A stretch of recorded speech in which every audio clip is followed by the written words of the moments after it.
अब आते हैं राइट्स, रिस्पॉन्सिबिलिटी और लायबिलिटीज़, ये 3 चीज़ों पे। ये 3 मैंने आपको हैंड रिटन नोट्स में नहीं समझाया क्योंकि ये बेसिक था। और मेन जो ऑलमोस्ट कॉन्सेप्ट है मैंने आपको हैंड रिटन नोट से समझाया था, देन मैं आपको यहाँ से गो थ्रू करवा रहा हूँ। अब ये है हम अपने मेन नोट से पढ़ेंगे। राइट्स, सबसे पहले राइट्स से स्टार्ट करते हैं।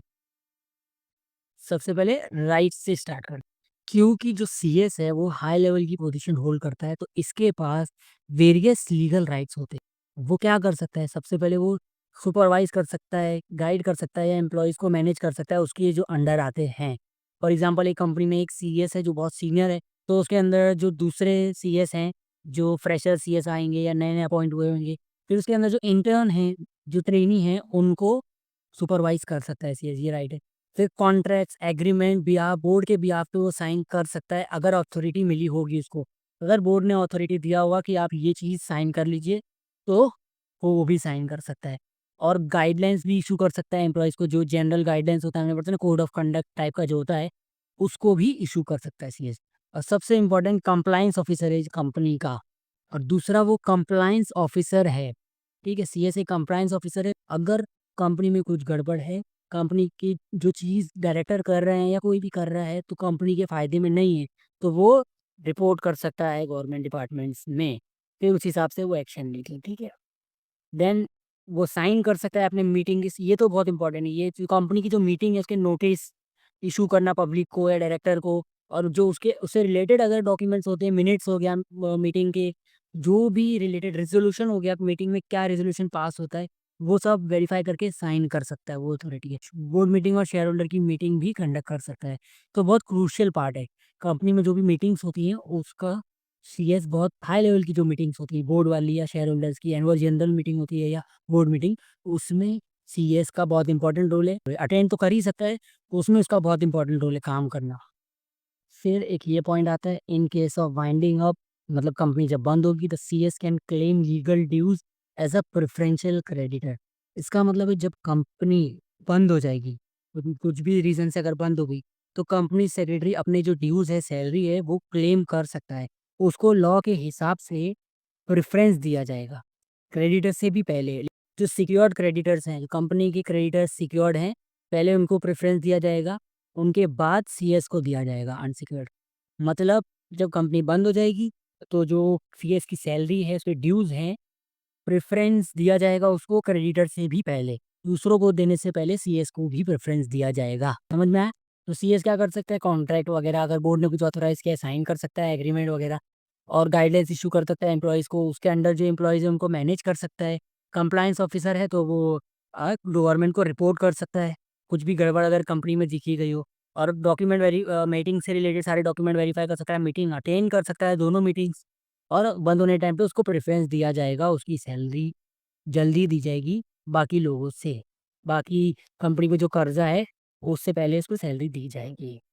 सही है, इतना समझ में आया? रिस्पॉन्सिबिलिटी ऑफ कंपनी सेक्रेटरी, ये जो पार्ट है, मैंने आपको एकदम फ्लो चार्ट में बना के दिया है, अपने नोट्स में से आप पढ़ सकते हो, बहुत ईज़िली आपको रिवाइज़ भी हो जाएगा। ये सेल्फ स्टडी वाला पार्ट है, आप पढ़ के कुछ पॉइंट्स याद करके एग्ज़ाम में लिख सकते हो।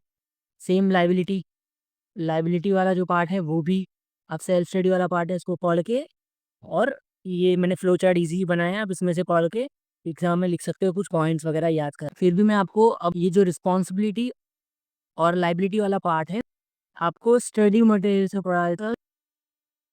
तो responsibility of a company secretary, company act के हिसाब से, कंपनीज एक्ट में कुछ उसकी रिस्पॉन्सिबिलिटी लिखी है कि जो क्वालिफाइड सीएस है वो ये काम कर सकता है, वो इस काम के लिए रिस्पॉन्सिबल होगा। क्योंकि अगर वो काम नहीं होता है तो वो लायबल होगा सीधा सीधा, अगर उसने वो काम नहीं किया तो वो लायबल होगा। इसमें क्या है, वो डॉक्यूमेंट साइन कर सकता है, जो कंपनी ने उसको ऑथराइज करके रखा है वो डॉक्यूमेंट वो साइन कर सकता है। और जो कंपनी शेयर इशू करती है, तो उसका जो अलॉटमेंट है, वो गवर्नमेंट डिपार्टमेंट में रजिस्ट्रार ऑफ कंपनी में उसको सबमिट करना होता है। वो नोटिस भेज सकता है रजिस्ट्रार को अगर कंपनी अपना कैपिटल बढ़ा रही है और जो शेयर्स अलॉट हो चुके हैं, तो उसकी रिस्पॉन्सिबिलिटी है कि 2 मंथ के अंदर शेयर सर्टिफिकेट पहुंच जाना चाहिए शेयर होल्डर के पास। ये उसकी रिस्पॉन्सिबिलिटी है। देन मेंबर्स के नाम क्या है, एड्रेस, जो भी चीज़ें हैं, वो शेयर वारंट में प्रॉपर्ली मेंशन है कि नहीं, वो भी सीएस की रिस्पॉन्सिबिलिटी है। और साल में जो एनुअल रिटर्न फाइल होता है कंपनी का, वो भी सीएस करेगा, उसकी रिस्पॉन्सिबिलिटी है। अब अगर कंपनी में कोई भी मीटिंग हो रही, जनरल मीटिंग हो या बोर्ड मीटिंग हो, तो उसको जो नोटिस है, उसका जो नोटिस है वो सीएस बनाकर साइन करके भेजेगा along with the board of director.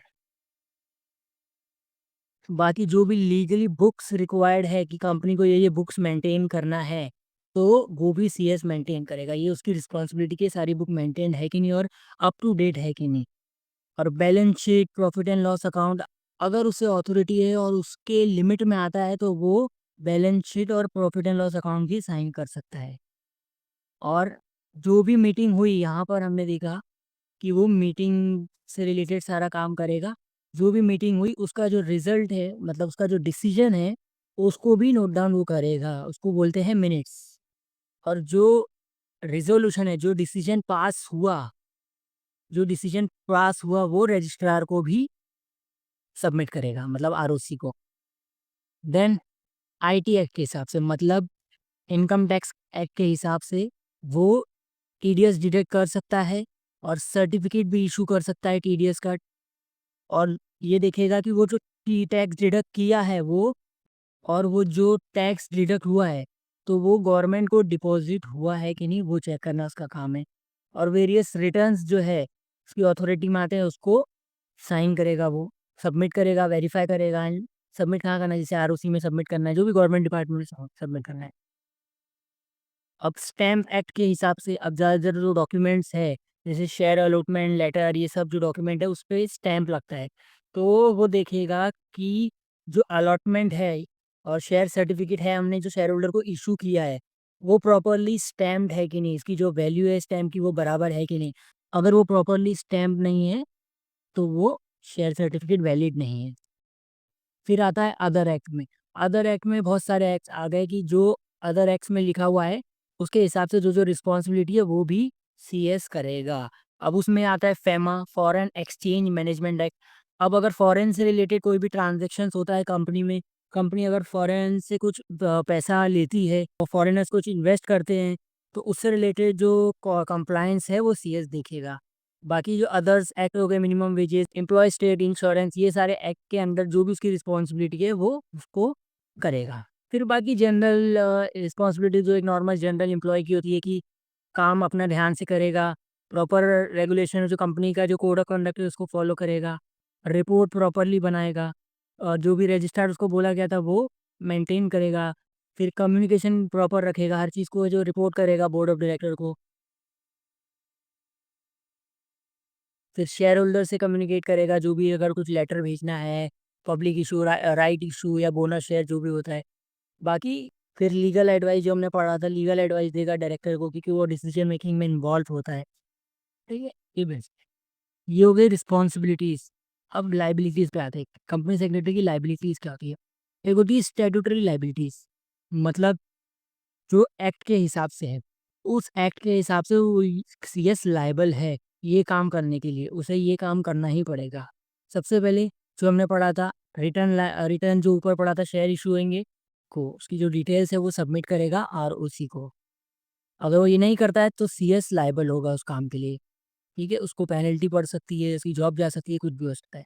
बाकी जो शेयर सर्टिफिकेट है, शेयर होल्डर्स के पास टाइमली पहुंचा कि नहीं वो भी सीएस देखेगा। एनुअल रिटर्न फाइल करना, नहीं किया तो लायबल रहेगा।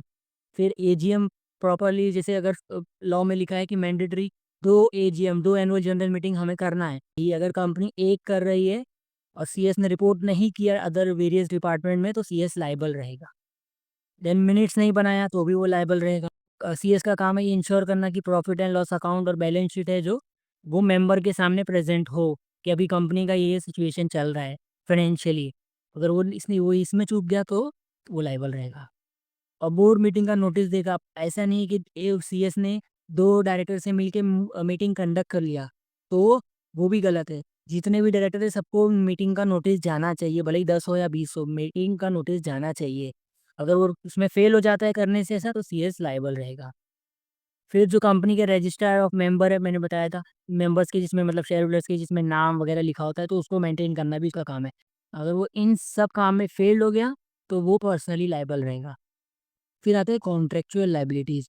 इसमें क्या है, जो जैसे हम नॉर्मल एम्प्लॉइज़ हैं, तो हम बोलते हैं ना कि हम प्रॉपर्ली काम करेंगे, ऑनेस्टली काम करेंगे, चीज़ों को कॉन्फिडेंशियल रखेंगे, तो ये वो हो गई लायबिलिटी।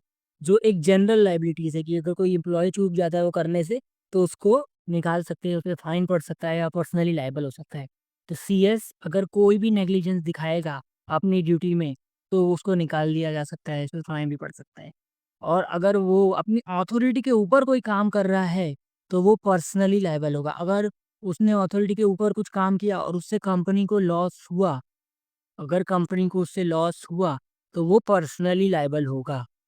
जेब से पैसा भरना पड़ेगा, जॉब जाएगी, मेंबरशिप नंबर भी जा सकता है जो वो उतना पढ़ाई करके कमाया था।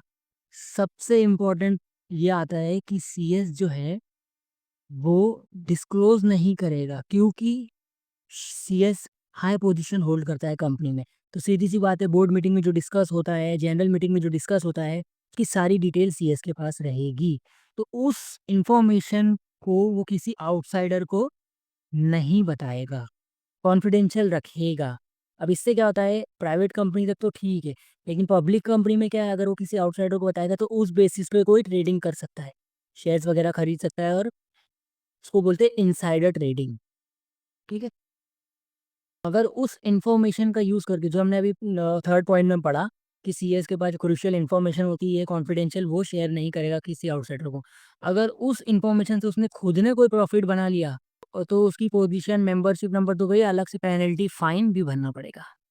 तो ये हो गए सीएस की लायबिलिटीज, रिस्पॉन्सिबिलिटी। एंड फिर एक लास्ट पार्ट है ये, उसके बाद यूनिट खत्म हो जाएगा, करियर ऑप्शन। ये सेल्फ स्टडी वाला पार्ट है कि क्या-क्या उसकी अपॉर्च्युनिटी है, उसका रोल क्या है कंपनी में, एंड अगर वो खुद का ऑफ़िस डाल रहा है तो क्या बेनिफिट है? अब बाहर सीएस के अदर कंट्री में, जैसे जो हमारा जो आईसीएसआई इंस्टीट्यूट मैंने बताया, उसने काफ़ी अदर कंट्रीज़ के साथ टाई अप करके रखा है, तो बाहर क्या अपॉर्च्युनिटी है, ठीक है? फिर इसके लिए भी मैं एक अलग से वीडियो बना दूँगा, वो देख लेना एक बार। बाकी ये सेल्फ स्टडी वाला पार्ट है, सेल्फ स्टडी करके भी कर सकते हैं। तो यहाँ पे यूनिट 1 हम लोग का कंप्लीट होता है, जिसमें हमने पढ़ा कंपनी के बेसिक, कंपनी का क्या मीनिंग होता है फर्स्ट वीडियो में, और कंपनी के सारे फीचर्स हमने पढ़ा था फर्स्ट वीडियो में। देन सेकंड वीडियो में हमने पढ़ा था private company, types of company कितनी होती हैं, अलग-अलग वो पढ़ा। देन अभी हमने पढ़ा कंपनी सेक्रेटरी का मीनिंग, डेफिनेशन, उसकी क्वालिफिकेशन कि वो मेंबर होना चाहिए आईसीएसआई का, उसकी क्वालिटीज़, वो अपॉइंट कैसे करते हैं, रिमूव कैसे करते हैं, और उसको रिज़ाइन होना है तो उसका क्या प्रोसीजर है, उसके राइट्स क्या है, रिस्पॉन्सिबिलिटी क्या है, वो हमने देखा। देन सीएस में करियर स्कोप क्या है, ये आपको सेल्फ स्टडी है, बुक से एक बार पढ़ लेना। बहुत सिर्फ सिंपल है कि उसमें उसका काम जो है एमएनसी में कितना स्कोप है, बैंक में, स्टॉक एक्सचेंज में, या वो खुद का अपना ऑफिस डाले तो कितना स्कोप है। ये अलग से मैं एक लेक्चर बनाऊँगा, उसमें से देख लेना, नहीं तो सेल्फ स्टडी भी कर सकते हो। अब नेक्स्ट लेक्चर में हम लोग, नेक्स्ट जो मैं वीडियो बनाऊँगा, यूनिट 2 स्टार्ट करेंगे इसमें। आई होप आपको इतना समझ में आया होगा। कोई भी दिक्कत है, कोई भी प्रॉब्लम है तो मुझे कमेंट करके ज़रूर बताओ। तो मिलते हैं नेक्स्ट वीडियो में।